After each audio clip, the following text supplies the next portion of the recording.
Thank you for coming back after lunch. I think this is the perfect time to talk about diet in IBS. My name is Imran Aziz. I'm a consultant gastroenterologist here in Sheffield, and I have a panel of experts in dietetics. So on my immediate left is Nick, then there's Amanda, Yvonne, and Miranda. So this is a 1 hour session, which is round the table, and we're going to focus on three main diets. That is traditional dietary advice, the low FODMAP diet, and the gluten-free diet. Now, I'll be presenting the slides, but you'll see that there'll be a star on certain slides, and these slides are open for discussion with the panel to debate the evidence for and the evidence against. And also importantly, please do get involved. If you've got any questions to ask, there'll be a roaming mic, so we can try and make this as interactive as possible. So I'm going to start with a few slides, just going over what IBS is. So this is a chronic gastrointestinal condition characterized by abdominal pain and altered bowel habit in the absence of organic pathology to explain the symptoms. So these individuals do not have colorectal cancer, they do not have inflammatory bowel disease or celiac disease. IBS is extremely common. It affects around 10% of the population, and that is known worldwide. With regards to the pathophysiology of IBS, the prevailing hypothesis is that it's a dysfunctional brain-gut axis, most importantly characterized by visceral hypersensitivity. And most patients with IBS say that their symptoms are triggered by stress or diet. And in fact, this slide shows that around 80% of individuals with IBS say that food triggers my symptoms. And the most commonly implicated foods are fermentable carbohydrates and fatty foods. There's also a correlation between the severity of IBS and the number of intolerant foods. Now, the IBS patient is very enthusiastic about diet, and if you were to ask them an open-ended question, and they can answer anything, what would you like to know about your IBS? The thing that comes out on top is, what food should I avoid? 63% want to have an answer to that question. If you ask individuals with IBS, what have you tried, then the majority will have tried to modify their diet in some way. So food is high on the agenda. With regards to the development of symptoms in IBS, there's two main mechanisms. There's primary mechanisms, such as changes in motility and permeability. An example of that would be caffeine or alcohol. And then there's secondary effects, which are like the byproducts from fermentation. And that's where bacteria will produce gas and short-chain fatty acids, which can provoke symptoms in an individual with visceral hypersensitivity. So this is the first diet we're going to talk about, and this has been outlined by the British Dietetic Association. So the first thing is to try and get your diagnosis of IBS correct, and hopefully that will be the case by your referring gastroenterologist or your GP. The one thing I would suggest that you look out for is to make sure your patient does not have celiac disease, because that is the great mimicker of IBS. But once you've made a confident diagnosis of IBS, then you move on to first-line dietary therapy. And the next slides will go into this in a bit more detail, but that does entail assessing your fiber intake, fluid, fatty food, caffeine, spicy food, and alcohol intake. If the first-line traditional diet does not work, then the recommendations by the BDA are to move on to the second-line therapy, which is the low FODMAP diet, although some people argue that the low FODMAP diet should be first-line therapy. So, zooming into traditional dietary advice, what is this? For me, I consider this as the mum's diet. This is what your mum would say to you. You know, she'll slap you around the head and tell you to eat your food properly. So, eat 3 meals a day, 3 snacks a day, never eat too little or too much, never be too hungry or too full, eat in peace and quiet, chew your food thoroughly. Just reminds me of my mum, to be honest. And then assess these different components. So I think this is a nice time. We've got the asterisks here. So the panel to get involved. And can you just give us some evidence behind the various elements that I've recommended here? I think that's the point, though, Imran. There is actually very limited evidence for the rationale for any of those different elements. I'm not sure you presented them in the most sexy way, but actually you do then go on to so when I say there's not much evidence for the individual aspects, overall collectively this first line of dietary approach, your subsequent slides will show that actually some people do actually benefit, and it may be a very pragmatic approach for many people who present with IBS symptoms. So yes, perhaps we could present slightly more, not as one's mother would say. But in regards to fluid intake, I mean, that Yes. interests me. What is there much evidence behind this? Because I always thought this was really for people that are quite evidently dehydrated. Is that right? You've done the systematic review. Yeah, Yvonne and I were involved in the systematic review, and a lot of this evidence was actually really low quality. So it's not based on randomized controlled trials, but very much cohort studies, case control studies. And it is a lot of the reasoning behind developing these questions was what we were doing in clinical practice anyway, and it follows sort of healthy eating guidelines. I mean, I do agree in terms of it is what we should be doing in terms of our diet, and many people today don't actually follow these sort of general rules. But how do you actually find the evidence for this? It's really difficult. But we went through it in a very systematic approach. We used risk of bias tools. We assessed the evidence. We had at least 2 people assessing each paper, and we went through the evidence very systematically as a group and came up with recommendations based on all of this. So it has been very systematically approached. So anything to add, Yvonne?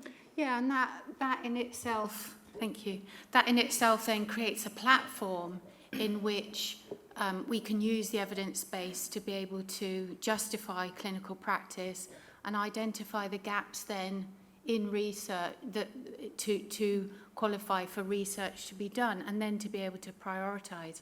So, for example, do we need research done in the aspect of fluids, or are there more important topics to choose from?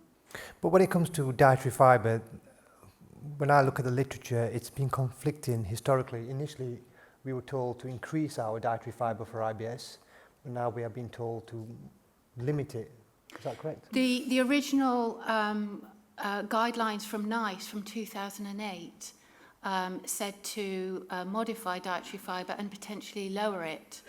And when we systematically reviewed the evidence on fibre this time round, with the knowledge about FODMAPs, and that was the big difference in the way that the science had developed and moved on, we were able to look at, well, what were the placebos used, and to be able to make the judgment, well, they weren't appropriate, and that's why there was so much conflict within the answers of whether fibre is in itself helpful or not.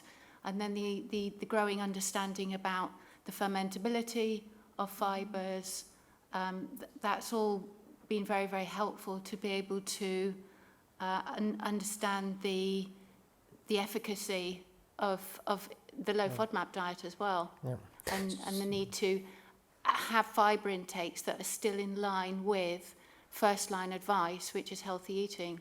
And the fibre we are talking about is soluble fibre as opposed to insoluble fibre? Well, I think we need to, and you know, it'd be good to see a show of hands here of whether we should or not. But the second report of 2015 says that in terms of the definition of dietary fibre, we shouldn't be thinking about the biochemistry. We should be thinking about the physiology, and we should be using that definition, which talks about the oligosaccharides and lignin and resistant starch. And I think that that's really helpful because it's the physiology that is important, and that's what's helpful in a clinical level of helping people to understand, well, maybe they don't have X, Y, and Z intolerance. Okay. And I take your point about the other elements, alcohol, caffeine, fatty food. A lot of that's been observational data. Certainly for alcohol, I think the evidence shows that it's binge drinking as opposed to small amounts. Caffeine is associated with increased motility. Fatty foods, there's great studies that have been done by one of my mentors from Sweden that has shown that fatty foods can increase the gastrochronic response but also exacerbate visceral hypersensitivity. So there's good evidence there as well, although it's not randomized controlled trials. And then spicy foods, this is where some people, spicy food has the active component called capsaicin, which binds to sensory neurons, and that can trigger symptoms. Is that right? And potentially work the other way. Absolutely. In terms of, does chili, in effect, increase your tolerance Yes. to pain? Yep, and I think there's been some studies in functional dyspepsia and IBS saying you can become desensitized with chronic use. Okay, we'll move on from that, but that's traditional dietary advice. Now we'll move on to FODMAP. So many of you will be aware of the FODMAP concept. So these are fermentable oligosaccharides, disaccharides, monosaccharides and polyols. So basically fermentable carbohydrates. So these are largely not digested by human enzymes. They pass through the small intestine into the colon. They get fermented to produce gas and short chain fatty acids, and that can trigger symptoms in sensitive individuals. So just a few basic slides to reinforce the concept of how FODMAPs work. So this is an elegant study that was done by Nottingham, where these are healthy individuals, and they took different FODMAP components, and they had images done of the abdomen. And the thing to bear in mind is water is white. So when you take glucose, now appreciably glucose is not a FODMAP, it's a simple monosaccharide. It gets absorbed very rapidly within the small bowel, so you don't have much water retention there. However, if you take fructose, which is a FODMAP, then this draws in a lot of water and causes a large amount of small bowel water retention. If we then move on to glucose with fructose, my understanding is that fructose is absorbed alongside glucose, so it sort of piggybacks onto it, and that has a small amount of small bowel water retention, so not much there. And then fructans are large chain carbohydrates. They don't generally draw in water within the small bowel, but what happens with fructans is that they go into the large bowel and they get fermented to produce gas. And then that can be shown in this study here, where you see along the x-axis is time and along the y-axis is colonic gas volume, and in green you can see that with consumption of FODMAPs over time your colonic gas volume builds up. And that can also be demonstrated nicely on this diagram, where at time 0 you don't have much gas, but certainly by a few hours later after consuming fructans, gas builds up within your abdomen. And I think that will be the case for most of us after lunch today. A lot of FODMAP food. So I think the important thing to also say is that if you look at this concept of FODMAPs, it's no different between healthy people and people with IBS. We behave exactly the same, produce the same amount of gas, but it seems to be that the IBS patients feel it, which suggests that the underlying mechanism is visceral hypersensitivity. So by that you could say, well, if we reduce FODMAP intake, maybe we can improve symptoms of IBS. And that's been done by this study from Australia, where individuals came into the study on their habitual diet. They had VAS scores around 40, and then they were randomized to either a low FODMAP diet or a typical Australian diet, which has a moderate content of FODMAPs. The important thing to note here is that the group that was allocated low FODMAP diet had an improvement in their IBS symptoms, so an improvement in pain, bloating and altered bowel habit. And in fact, if you look at studies similar to this, they quote that the response rate to a low FODMAP diet is around 50 to 70% response. So that is a huge response rate, and in fact the group from this paper suggested that based on this data, the low FODMAP diet should be first-line dietary advice. It seems like the golden ticket. So what do the panel have to say? Any comments? I think if you think about the first-line dietary advice, it's very much around basic healthy eating. And I think if you try a low FODMAP diet without having that basic, good, healthy diet, I'm not quite sure how you're going to achieve it, because you need to have the good building blocks of diet to be able to then move on to the next aspect. I mean, there may be times where you're doing a bit of both together, but I would say that you need to have a healthy diet to be able to advise on a low FODMAP diet. The other thing about this study that I found is that, if I'm correct, these were feeding studies, weren't they? These were feeding studies. So, and having spoken to Peter Gibson about the typical Australian diet, they actually realised that it was actually a high FODMAP diet. So it was a low FODMAP versus a high FODMAP, not really a typically Australian diet. And feeding studies, you're taking away that sense of normality as well. So if you're giving people food, you're telling them what to eat at different meal times, and you're giving them their daily, you're actually giving them that healthy eating advice at the same time anyway. Absolutely. And I think I'd feel great if somebody provided me meals for a month for free. You know, it's going to be a placebo effect there as well. So that is a problem with some of these studies. Feeding studies are great for understanding physiological concepts, etc., but I think they are not pragmatic. You know, and with IBS, there's a huge placebo response, and I certainly would feel great. Imran, I think... Oh, sorry, carry on. Sorry, Imran. I was just going to add also, I mean, it was a very well-controlled study, but the low FODMAP diet actually only contained 0.5 grams of FODMAPs, which is really, really low. Okay. So, you know, in terms of a real-world setting, whether that would be achievable is questionable. So when you do low FODMAPs in real life, how low do you go? Do you know? Huge individual variability, but 0.5 grams is extremely low. Yeah, it's incredibly low. And I think the other point that Miranda mentioned is that this was compared to what I thought was a moderate FODMAP, but in fact a high FODMAP. So in fact, you're exaggerating the effect. Prof, do you want to answer? I'm so sorry, I couldn't hear you. Oh, right, sorry.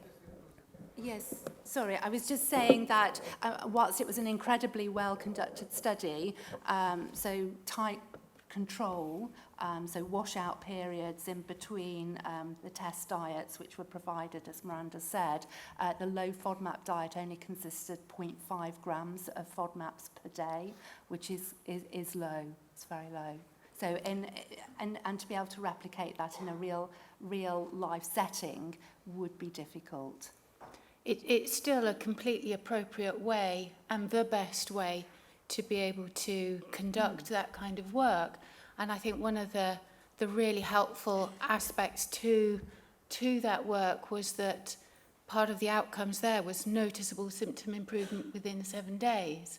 And considering that the underpinning of the low FODMAP diet is visceral hypersensitivity that we're not measuring, it in a way, what you do want to have is a study that has a really low FODMAP content versus a high FODMAP content. So it is But then right. but at the same time, you're also exaggerating the effect. Yeah, but you don't know what level of visceral hypersensitivity these people have got. Sorry, go on, Bridget. So I just you're probably going to go on to this one, but in the real life situation, like the Staldacker 2017 paper, where they gave people dietary advice to eat to follow a low FODMAP diet, so the levels that they got down to were about 9.9 grams per day, and they still found that they had adequate relief there. So. Brilliant, thank you. And what about the response rate of around 50-70%? What do you think about that? It's a huge response rate. So I think this was one of the initial seminal studies that really put low FODMAPs onto the map.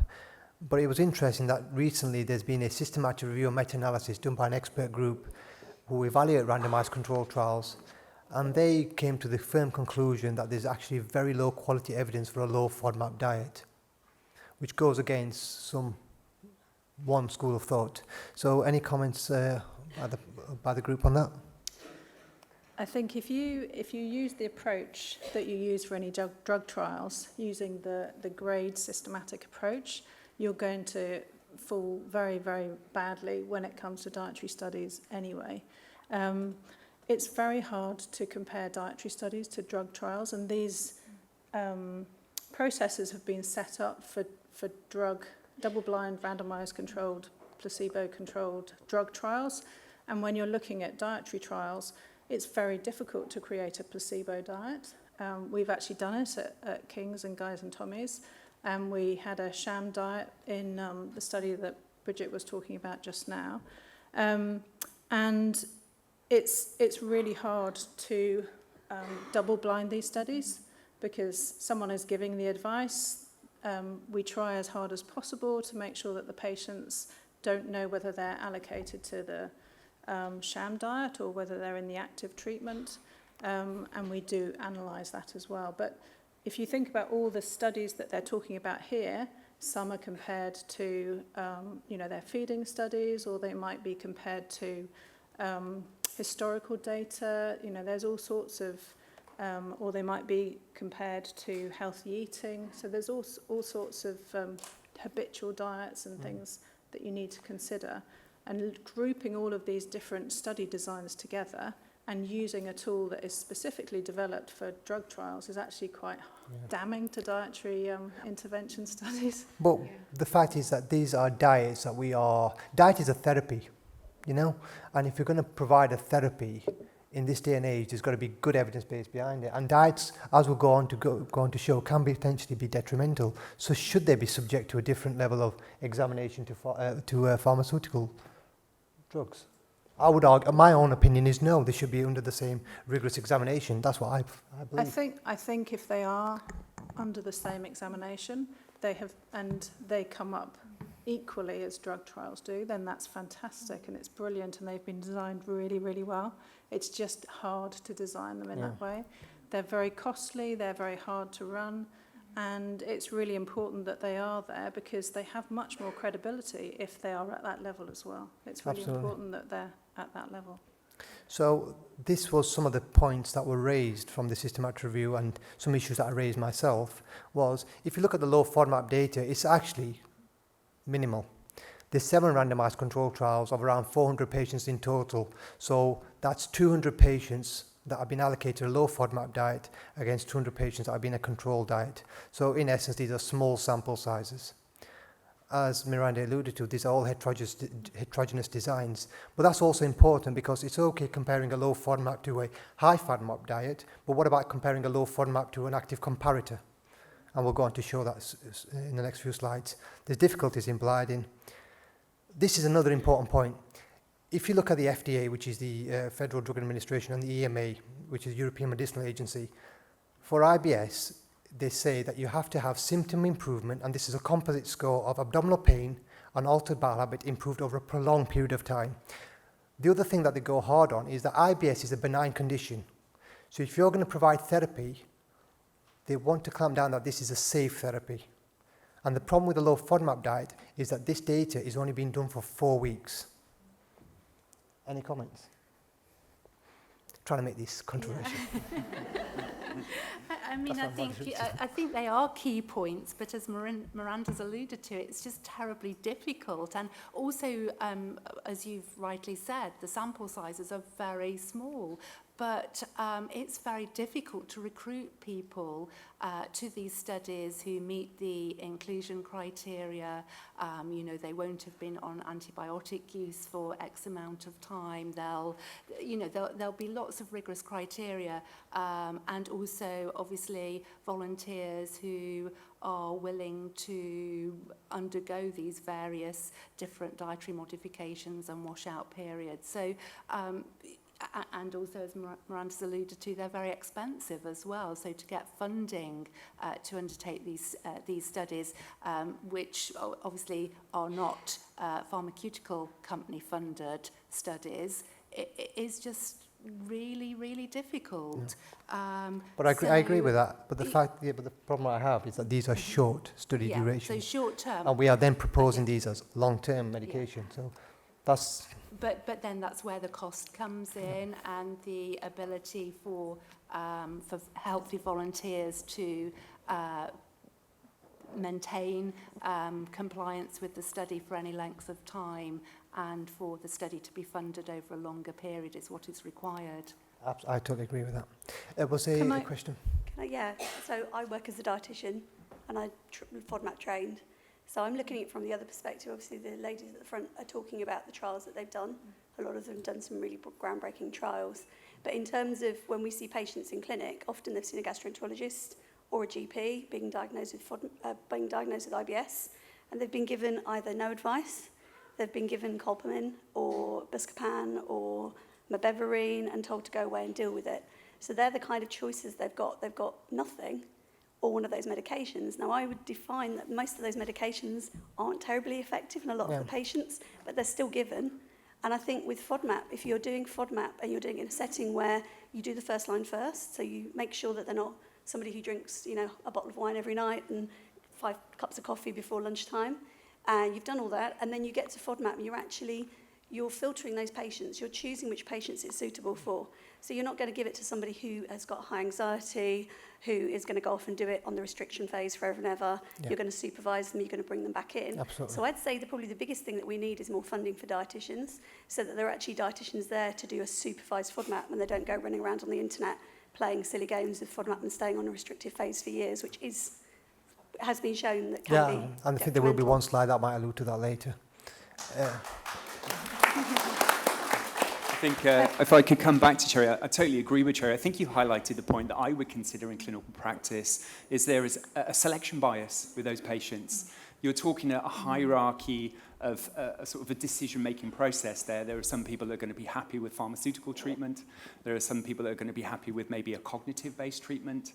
And there are going to be a select people who want a FODMAP diet, but, even more nuanced. I've had people who come to me who want to know about safe serves of high fructan foods, and that's very nuanced. My point is, I think with this approach, that is a subset of the patients that we see. And to say, well, you need to have first-line advice or a FODMAP diet.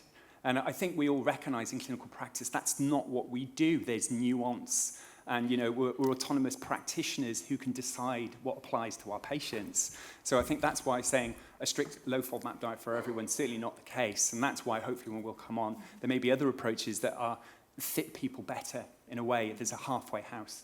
Okay. I think another point to make on the systematic review is it's looking at studies that have just done the restriction phase of the low FODMAP diet, not the whole restriction, reintroduction and personalisation of the diet. Yeah. So it's a systematic review of just the restriction. So I think thinking about long-term, there are long-term studies, not necessarily randomised controlled trials as yet, because they're really difficult to do.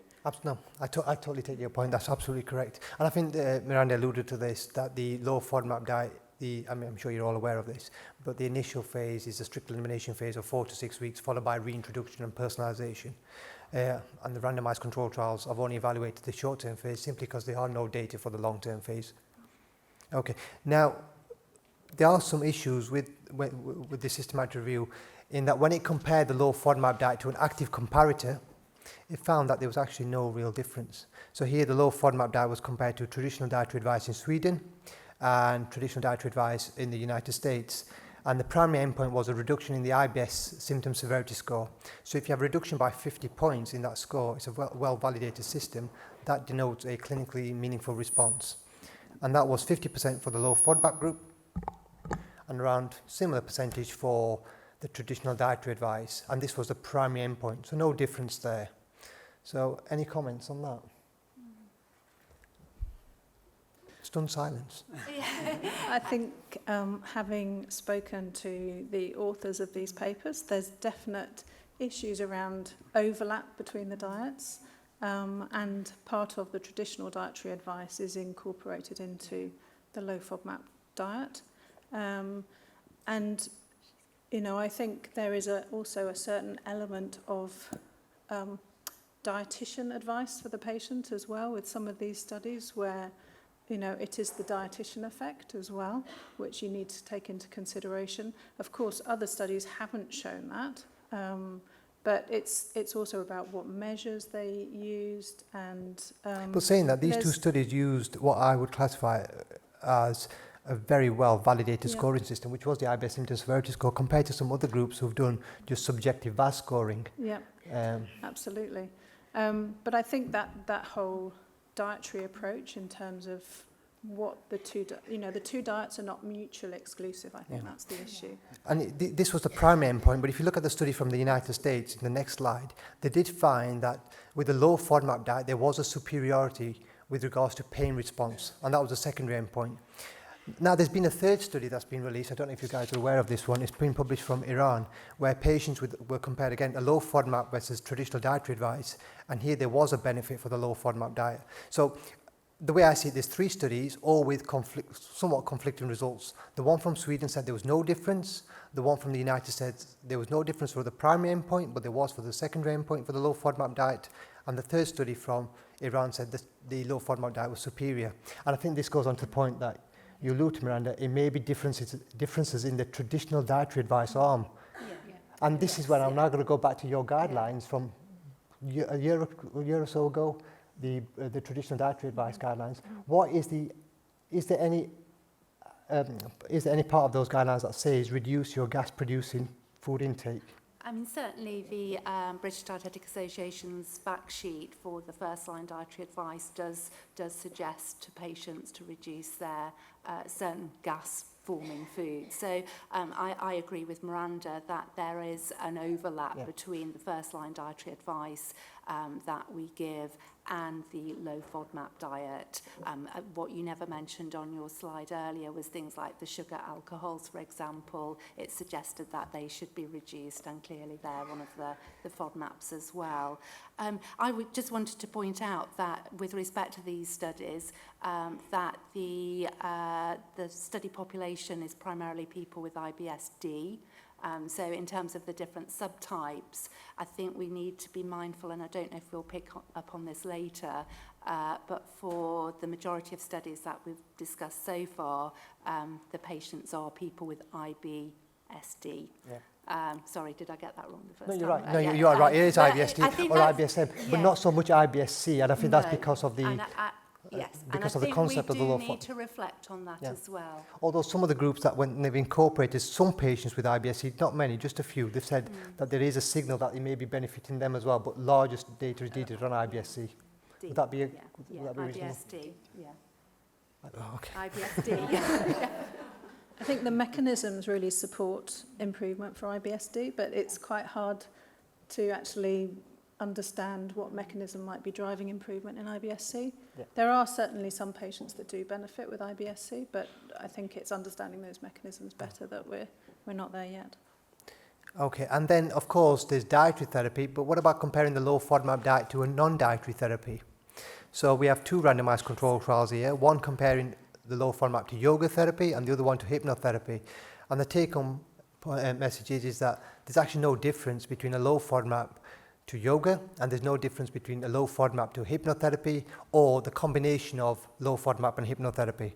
So that's interesting, you know.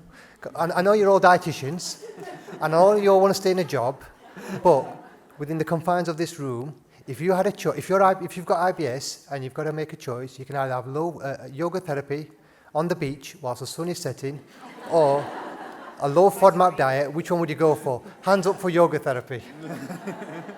You better start retraining for yoga. Okay.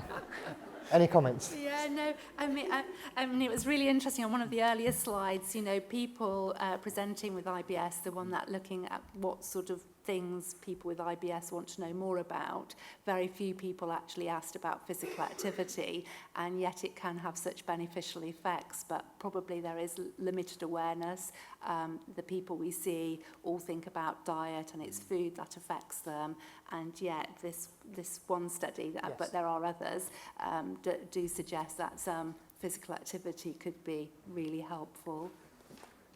I think that these studies are really important because they're showing that actually diet isn't all it's made out to be for some people, and I think we have to understand that, you know, the psychological impact of IBS can be improved with non-dietary therapies, and as you know, dietitians mostly here, I think it's really important to understand that if diet might not be working for patients in clinical practice, there are alternatives to consider. And you know, we often have patients who have failed dietary therapy in clinical practice, but will benefit far more from other therapies. So this is really, really good news.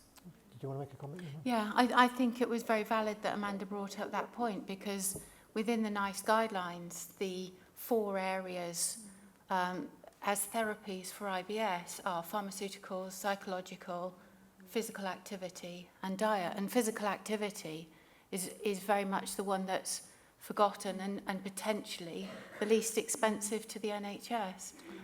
Magnus Imran's group have got one study on physical activities in IBS. Yes, they have. It's a randomised control trial where simply asking patients to walk a mile a day, so 20 minutes of light walking, was found to be superior to just being inactive. Sorry, yep. Yeah, so the point I was going to bring up has been a little bit covered, but I happened to have recently read that yoga study, and I was really disappointed to find that in the conclusion, they really tried to pit the one intervention against the other, saying, so, you know, there you go, you can just do yoga, you don't have to do FODMAPs. But I completely agree that it's down to patient choice and ability, and that they should be offered alongside each other and not against each other. And I just wanted to bring up one other point, which we've kind of passed a bit now, but I find it quite strange that they compare the FODMAP diet to a traditional diet, because most of the IBS patients I will see that are suitable for FODMAP have been so over-restricted for such a long time that their diet actually doesn't bear any resemblance to whatever their traditional diet would have been. So, in fact, they massively broaden the scope of what they're eating even on the restrictive phase of the FODMAP diet, because they're suddenly allowed to have these things. They're given some guidance on what they should or shouldn't cut out. So I think on a sort of individual patient note, I don't know how to reflect that in a study, but it seems to actually broaden the spectrum for some. Brilliant. Okay. And now we'll move on to the gluten-free diet. So, sorry, Yvonne. Yes, yeah. Thank you. My name's Gordon McAndrew. I'm from NHS Lanarkshire. I asked a question just earlier about celiac disease. I just wanted to ask the panel about IBS and the low FODMAP diet. It's obviously booming. A lot of people in here will be trained. There'll be more getting trained year on year. And we need to move forward. Our pathway in Lanarkshire is based on the Somerset model by Marianne Williams, who obviously is fantastic and winning awards for her digital services, including her webinars. She has one in IBS, which is up on YouTube, and I know it's now linked on the BDA Food Fact Diet Sheet, and one in the low FODMAP diet. My question is, if you've seen the first webinar she did on IBS, how do you feel about the fact that she suggests a 2-week low FODMAP diet and goes into so much detail on that first line presentation? I've asked, but I haven't had a response yet from Marianne. Any comments?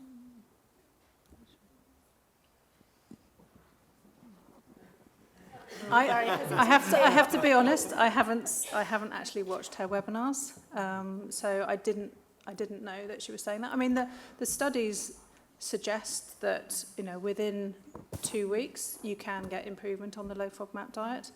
I think, you know, part of the issue around using the restrictive phase of the low FODMAP diet for only 2 weeks would be that the NHS would crash. You know, trying to get patients onto that next step. I'm not quite sure. Yes, sorry, just to clarify, she does state clearly in the webinar at least 2 times, if you're going to do the diet, do it with a trained dietitian. Right. But it does talk about the low FODMAP diet in a bit of detail and suggests a 2-week doing it. And if it helps, then see a dietitian. And I know from personal practice, I mean, the low FODMAP diet has incredible results for so many patients. But I'm more and more aware, and I know there's new studies now about restrictive eating and whether to do a low FODMAP diet or not, whether it's too much information too soon. Sorry, we all obviously have huge respect for Marianne, and you know, she obviously does amazing things in this area. I think just picking up on that point, though, there's clearly something about resourcing, isn't there? And as your colleague mentioned, you know, clearly a need for more dietitians working in this area. But perhaps there's other ways of offering this service as well, including perhaps a group approach to the low FODMAP diet. Or both first line and the low FODMAP diet, where there is some evidence that suggests that that people do equally as well in terms of symptom relief, but perhaps in terms of managing caseload and workload is an option. So if we just now move on to the gluten-free diet, this is beginning a lot of popularity, as you all know, and it's been driven by the public domain as opposed from the medical side. And this has now become very big business, and many fast food chains and franchises provide gluten-free alternatives readily. And we first reported in the UK that 13% of the population seem to self-report sensitivity to gluten-based products, although the minority have celiac disease. And since then, studies from around Europe, Australasia, and South America have found that around 10% of the population are reporting sensitivity to gluten-based products but do not have celiac disease. So this has become a global phenomenon. Now, if you look at these individuals and ask them what happens when you consume gluten-based products, they will describe a constellation of intestinal symptoms and extraintestinal symptoms, and these are compatible with IBS. So the intestinal symptoms of abdominal pain and altered bowel habit, and the extraintestinal symptoms of fatigue, joint pains, headaches, that is characteristic of IBS and other functional gut disorders where you get a lot of non-GI somatic manifestations.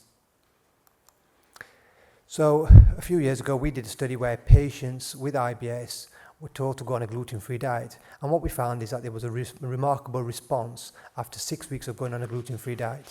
So the IBS symptom severity score at baseline was around 300, which records as moderate to severe, and after 6 weeks, decreased by almost 200 points. So remember, 50 points in this score is meant to be a clinically meaningful response.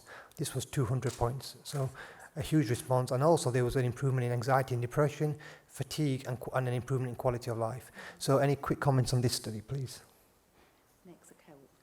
Nick? I think it's worth saying about this one that we did do what we would class as a traditional gluten-free diet, in the sense we treated those patients during the intervention period as if they had celiac disease.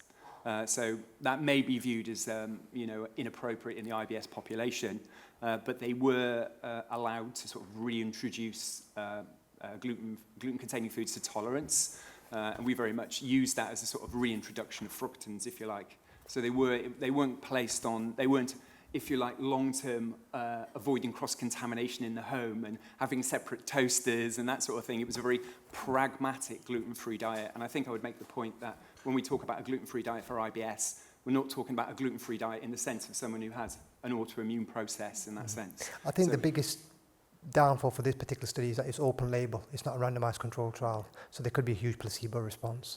So, but since then, there have been randomized controlled trials, and this is one of the studies where individuals with IBS were randomized to a gluten-free diet or a gluten-containing diet. And the take-home message is that the gluten-free diet improved bowel barrier function and GI symptoms. Any comments from this study? I think with this study, it wasn't. They didn't look at the fructan content of the diet. Yeah, so, I just switched the slide now. Yep. So is it gluten? And I think that's part of what Absolutely. the issue is here, really. Yeah, and there was issues raised with this particular study, and I think it was very a point well made that when you go on a gluten-free diet, not only are you reducing gluten intake, but also FODMAP intake, and that can just be seen here. If you're on a normal bread, you've got gluten, but you've got large amounts of FODMAPs. But if you go on a gluten-free substitute of bread, not only does your gluten reduce, but also your FODMAP intake. So this might not be a gluten per se effect; it may be a FODMAP effect. And in fact, that school of thought has started gathering pace in recent times. And there was this study where individuals who self-reported non-celiac gluten sensitivity and were on a gluten-free diet were then told to go onto a low FODMAP diet, and that led to an improvement in symptoms. And then they were randomized in a crossover study to either low-dose gluten, high-dose gluten, or placebo. And all three groups deteriorated. So this was a nocebo effect. Nocebo meaning if you think something's going to harm you, then it will. Any questions? Any comments on this slide? I mean, this is a study that reinforces what Miranda said earlier in terms of the response to the low FODMAP diet. A dramatic response just over 7 days, but clearly, again, a clinical trial. So, a diet that was presented to the patient. So very, Absolutely. It was low FODMAP. But the other thing I'd say is that this was an open label low FODMAP phase.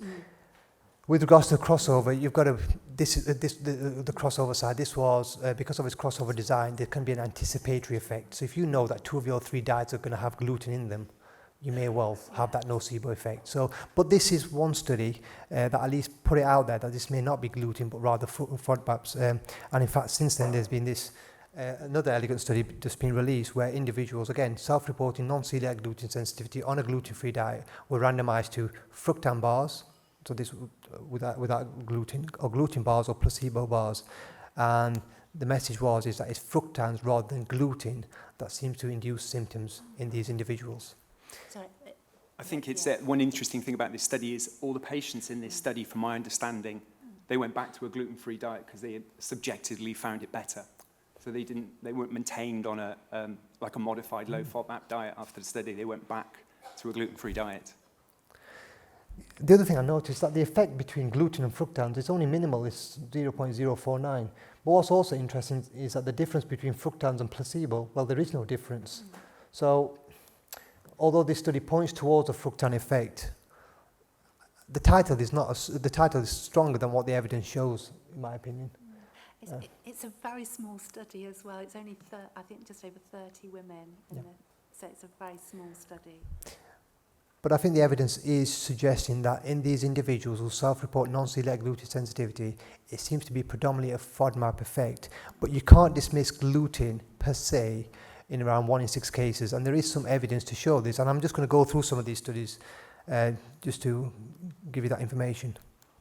So this was actually the very first study published by Peter Gibson's group, where individuals, again, self-reporting non-celiac gluten sensitivity on a gluten-free diet were randomized to either gluten-free muffins or gluten-containing muffins. And these were low in FODMAPs. And the group that was exposed to the gluten-containing muffins deteriorated with regards to their IBS symptoms. So that gives an inkling that it may well be gluten in some cases. And then this study looked at individuals, again, self-reporting non-celiac gluten sensitivity, and looked at markers of, showed that they had increased markers of intestinal cell damage and systemic immune activation. So if you look at the different groups in this study, you have healthy individuals, you have those with celiac disease, and those with non-celiac wheat sensitivity. And the group with non-celiac wheat sensitivity have increased antigliadin antibodies, increased systemic immune markers, impaired intestinal integrity, and increased systemic immune response to microbial components. And then when they went on a gluten-free diet, all these parameters improved. So there was an improvement in symptoms, systemic immune markers, endotoxin, antigliadin antibodies, systemic immune response to microbial components, and epithelial integrity. Now you might say, well, this is not gluten-free per se, but it could be the low FODMAP effect. But the one thing that caught my eye in this study was actually the fact that antigliadin reduced. Now, antigliadins are antibodies against gliadin, which is a fraction of gluten. And that suggests to me that there may be a gluten effect in some individuals. So when individuals self-report non-celiac gluten sensitivity, what is the agent that is causing their symptoms? Unfortunately, we do not have a biomarker, but I think the evidence largely points towards FODMAPs, then possibly nocebo and gluten. There's also some evidence for these other non-gluten proteins known as wheat germ agglutinin and amylase trypsin inhibitors. So it could be any of these that is causing their symptoms. Now, with regards to the systematic review, when it looked at the gluten-free diet, it concluded that there's insufficient evidence for a gluten-free diet. And the reason being is that there's only 2 randomized controlled trials of around 100 participants. So these are very small as well. So although there may be a signal towards benefit, more work definitely needs to be done in this field as well. Any comments? There's only the 2 RCTs, very limited evidence. Okay. Do people use? Sorry, Miranda. No, you. Well, I was just going to say, the first study you presented there were actually quite a few, well, there were some people within that study group who actually had the highest scores in response to the gluten. So there was huge variability within the study population in terms of the response. So while some people might have responded favourably, there were some who actually responded in the opposite direction. Okay. So we'll now move on to the final 10 minutes we've got is going to spend on looking at some issues of the low FODMAP, or actually any dietary therapy and potential cautions. So with regards to long-term efficacy, nutritional intake, the possibility of developing eating disorders, how costly and convenient are these diets for individuals, and about changes to the gut microbiome. So with regards to the gluten-free diet, the open label study that we did, the majority of people had responded and 72% decided to continue with the gluten-free diet long term. And at 18-month follow-up, they were adherent to a gluten-free diet, they were in clinical remission, and there was no detrimental effect on their body mass index or hematinics. However, this is the one study that I'm aware of that's done long-term data, and more studies are definitely needed with regards to a gluten-free diet in the long term for IBS. Any questions, any comments? Agree? Okay. So with regards to the low FODMAP diet, so this is a study Miranda was involved in, there's some evidence now to show that actually the low FODMAP diet, you can do it successfully in the long-term phase. So here, around 100 patients were allocated low FODMAP diet. 60% of them responded, but in the long-term data, around 57% had improved and were well on the adapted low FODMAP phase. Any comments to raise about this study? Suggest that we can go successfully into the long-term phase, I guess. And having done the study myself, I can critique it a bit and say it's not the best design study in that it's not an RCT, but it does give us some long-term data. And we found that in the long term, the FODMAP intake was around 20 grams per day, as opposed to 30 grams for those patients that had gone back to a normal diet. And it does show that it does have some long-term benefit. And I think thinking about how this is beneficial in clinical practice, it's really important that patients do see a dietitian. It's really important that they do go through that reintroduction phase because they are doing this long-term. Okay. There's one thing that caught my eye with this study, in that my understanding is that if you do the low FODMAP diet for the 4 to 6 weeks elimination phase, if it works, great, you go on to the personalization and reintroduction phase. But if it doesn't work, then you should stop. But what I found interesting about this study is that if you look at the bottom panel of boxes, 40% of people did not respond, yet they seem to have been moved on to the long-term adapted low FODMAP phase. And would this be is that guidance? Because I thought it was not guidance. The short-term follow-up appointment was part of clinical practice. The long-term appointment was a research study. So for those people that actually provided information at that long-term follow-up, we didn't know whether they were still following the low FODMAP diet or whether they had gone on to something else. Also, in this that part long here. term. Okay. Yeah. So it could be that those that had actually improved in the longer term were using alternative treatments. It was between 6 and 18 months. So they were recruited, approximately that length of time afterwards. Can I comment? Yep. I mean, the bottom group there are interesting, and if you look at their trajectory, their pathway, I think it's reflective of the fact that we're dealing with a condition that's fluid. Things change in people's lives, and we've perhaps underplayed the psychological element rather so far within this debate. And clearly, we can see that some of those people then went on to have satisfactory symptom relief. But we don't know what their overall lives looked like, in terms of their mental well-being and other variables that might have impacted over that time, which is always going to be an issue with any long-term study. But I think the message that I want to also get across, if I'm correct, is that if it doesn't work in the 4 to 6 weeks, they should not be going on to the low FODMAP diet in the long term. It should be stopped. Is that right? Yeah. Okay. Those that do go on to in the long term, if you look at their food composition compared to their habitual diet, the thing that stood out here is that the majority seem to reduce their fructan intake and their fructose intake. And one of the things I noted about this study is that the way of reducing their fructan intake was actually by commencing a gluten-free diet. So the one thing I have from these studies is that are we all leading to the same road, in that in the long term you've got one arm that we're all starting differently, one starting with a gluten-free diet but seem to end up on a gluten-free diet, others starting with a low FODMAP diet, but in the long term are we all merging onto the same road, which is a gluten-free diet? What did the panel think about that comment?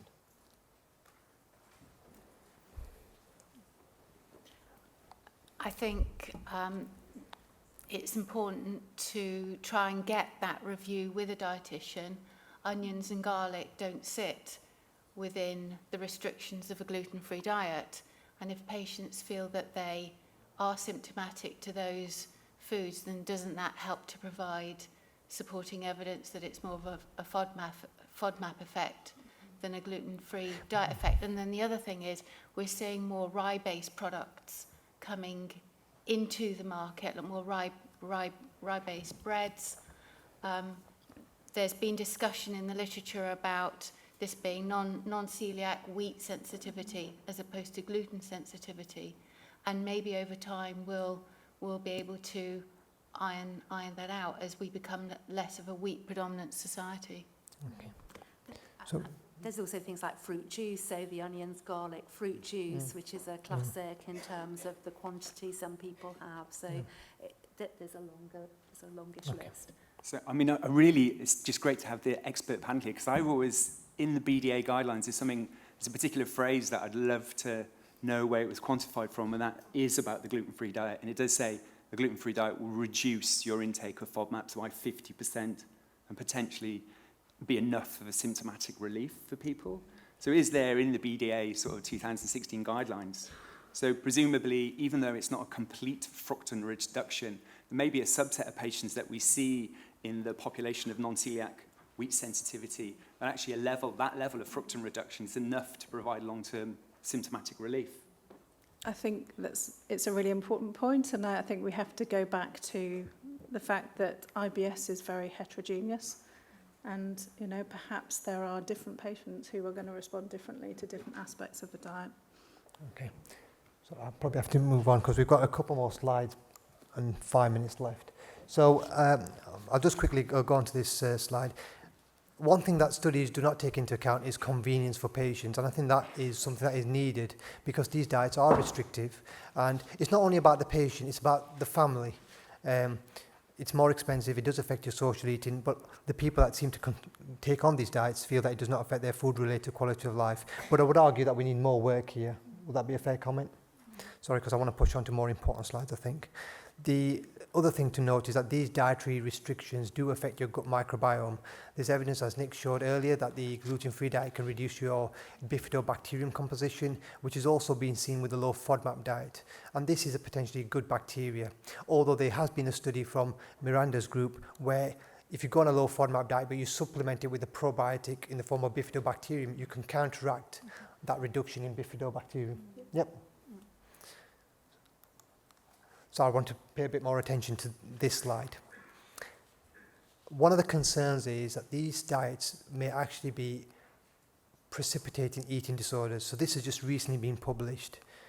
200 patients with IBS, they went on to a low FODMAP diet and they were screened for an eating disorder using the SCOFF questionnaire. And what they found is that 1 in 4 patients actually had an eating disorder, and the group that was adhering to a low FODMAP diet were more likely to have an underlying eating disorder. So that raises some issues for me in that should we be, one, screening out these patients at consultations, which I certainly don't do, and number 2, is there a possibility that we may be precipitating an underlying eating disorder? So some comments on these slides, please. This study is really interesting. I think it's just a signal, Imran. When we say eating disorder, we need to be really specific here. That SCOFF questionnaire, it indicated eating disorder behaviour. So they may not meet the criteria for anorexia nervosa or anything like that. I think we need more research. It's a really important paper, I think, just as a signal. But I think it needs interpreting, particularly a SCOFF. Like I was saying earlier, it's not validated in IBS. But one of the elements of that question was, do you think you're fat when other people say you're thin? Yeah. And of the 10 people that answered yes to that, 90% were the ones that were adhering to a low FODMAP diet. Yeah, again, it's 9 versus 1 from memory. But, I think it is an important study, but I think we've just got to apply nuance to it. And I think we need to just maybe take a bit more caution when we refer these patients for dietary therapy. I mean, as dietitians, we would always do assessments in terms of the anthropometry, to look at things like BMIs and to take those considerations into the advice that's given. So certainly one of the case studies we use for the first-line dietary advice is a person who potentially has a eating disorder. Okay. Some will have very restrictive diets, which could be, it's difficult to know whether it's cause or effect, though. So the last 2 slides. So as 50% of people respond to a low FODMAP diet, then there's another 50% that do not respond. And it would be great to be able to identify these people at baseline and personalize their therapy. And there's 2 groups that have shown that you may be able to predict those responders by looking at their baseline stool sample, either by looking at their microbiome composition or looking at the gas that is produced. but this is from 2 centres, small numbers, and more work needs to be done to see whether we can personalise therapy in the long term. So this is my final slide. What is happening in real life? So this is a survey of over 1,000 gastroenterologists in the United States, and a couple of interesting points were raised. Firstly, patients find the gluten-free diet a public favourite. Gastroenterologists are more likely to recommend a gluten-free, low FODMAP diet compared to a gluten-free diet, but this is the bottom line is the one that concerned me. Of the patients that are referred for dietary therapy, such as a low FODMAP diet, only 1 in 5 are actually being referred to a dietitian, whereas the 4 in 5 are given a leaflet or told to go on the internet. Now, we are giving these diets out. They are very restrictive. And if the US is doing this incorrectly, then it makes you wonder what the UK is like and what Europe is like. Any comments? This is worrying for me. I think you go. I think there's a huge pressure on the NHS, and trying to actually see the number of patients who get referred is really, really challenging.